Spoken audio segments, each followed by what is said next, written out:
Hello, class. This is your classmate, Christopher Ite, and I did my discussion board post on Mark Noll's America's God from Jonathan Edwards to Abraham Lincoln, chapter 5 on Christian Republicanism in particular.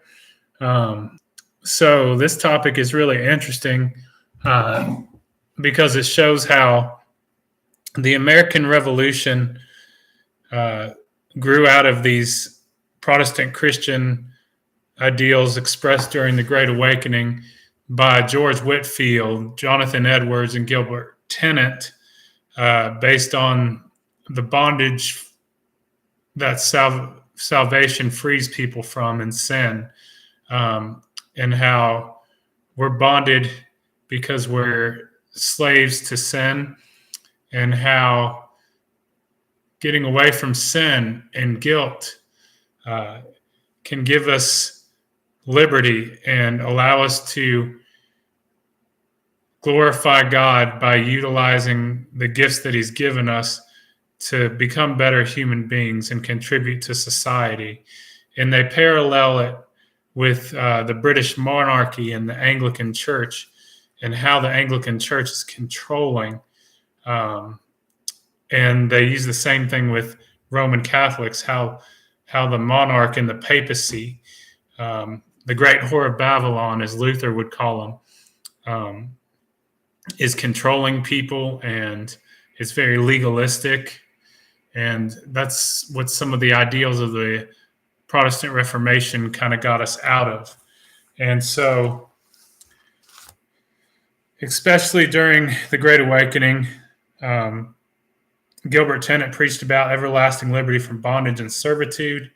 And these three great minds of preachers during the Awakening paralleled salvation from tyranny in the political realm. Whitefield, through his sermons, challenged the traditional notions of hierarchy. He encouraged and allowed the individual laity to perform Christian services that were in the historic preserve of the clergy. Likewise, this allowed people to view colonial government as being more individualistic and being able to practice your own liberties. Whitefield preached sermons making use of Republican framework.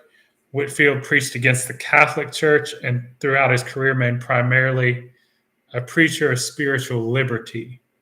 During this time, the Anglo-French wars were prevalent in the mid-17th century. This also united the colonists against the Catholics, against the Bourbon monarchy.